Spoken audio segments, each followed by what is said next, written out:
Celtics were up by 24 at the break. Third quarter, Celtics leading 65-37. White finds Tatum, who spins and hits the fadeaway off the glass. Tatum blocks Victor Oladipo from behind. This is later in the third quarter. Everything was going the Celtics' way. 4.5 left in the third. Tatum with the block on Oladipo. Peyton Pritchard takes it down the floor, finds Jaylen Brown for the layup. Tatum doing it on both ends of the court in this game. Celtics win it 102-82. They tie the series at 2 games apiece. Tatum had 31 points, and here's what he had to say when it was over.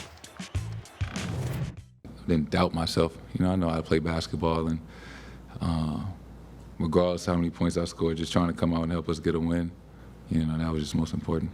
No excuse for how I played tonight. It don't got nothing to do with my knee. I just got to be better. Will be better. I'm not too worried about it. Miami's starting 5 combined for just 18 points in this game. That is the lowest total ever in a playoff game since we've been tracking starter production. Victor Oladipo outscored the entire starting 5 by himself off the bench. First time that has ever happened in a playoff game. So, we want to talk about this, as I mentioned, with our J.J. Redick and Kendrick Perkins. Perk, how does Miami show up at Game 4 and do something like that where the starters only score 18 points? How does that happen? Well, first of all, they struggle in half-court sets. I want y'all to think about this for a second. The Boston Celtics shot 39% from the field, 23% from 3, and won the game by 20. Jaylen Brown was 5 for 20 from the field. Look, if you don't turn the basketball over against the Miami Heat, you could beat them. But here's the other thing. Who's the second best player on this team? It's Bam Adebayo, and he has been struggling. He's been asking for people to give him his respect. In these Eastern Conference Finals, he's averaging 14.7 rebounds and 7 rebounds and 3 blocks. When they played 2 years ago in the Eastern Conference Finals, he averaged 22, 11, and 5. Unless Bam decides to show up and be consistent, the second best consistent player on the Heat team, they're going to lose this series. I got them losing anyway, but listen, Bam has to show up to the party and be consistent throughout this series, and he hasn't. Yeah, I mean, look, they're probably going to lose if Tatum can play the way he played in Game 4. JJ, I mean, you're looking at Tatum last night, and, I mean, he looked a lot better, obviously, and did in Game 3. Is this what we can expect to see from him going forward? Well, at times it feels like the experience is a little bit of a roller coaster. I'll give you some context here.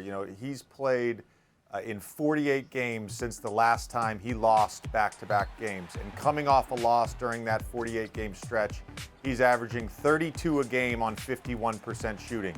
Can he please do that after a win? That's what we all need to see. And that's right. Honestly what top 10 players do. He's had some great stretches, and he's had some back-to-back games. But for them to close out this series, he's got to be fantastic. And to your point, Perk, on Bam, sometimes it looks like he's looking for permission to be aggressive. There were so many times last night where he had one-on-one, like he did in Game 3 when he was very successful, and he wasn't able to score. Sometimes he didn't even shoot. I got to give Al Horford a lot of credit. Bam killed him in Game 3, shot 6 for 7 against him as the primary defender. I thought Al Horford had the best 5-point game I've seen in a long time. He was all over the floor last night. I agree, JJ. And listen, it's not just about Al Horford, but look, Al Horford showed up, and you're absolutely right, but it's the tandem, right? Having Robert Williams back allow Al Horford to be the best version of himself, knowing that he has that safety net in the back to protect the basket. And when Robert Williams is at his best, the Celtic defense go to a whole nother level. Just think about it. 82 points the Miami Heat scored, and Boston didn't even have their defensive player of the year in Marcus Smart. So, I'm right there with you. Look, Jason Tatum has to be consistent, but if you don't turn the ball over against the Miami Heat, look, they're going to struggle, and you're going to win that game. Yeah. The other point about Robert Williams that I just wanted to make is if you look at the teams left in the playoffs, there's no real vertical threat at the rim besides Robert Williams. And you saw a few times last night on dribble penetration, them just being able to lob the ball up at the rim and him finish.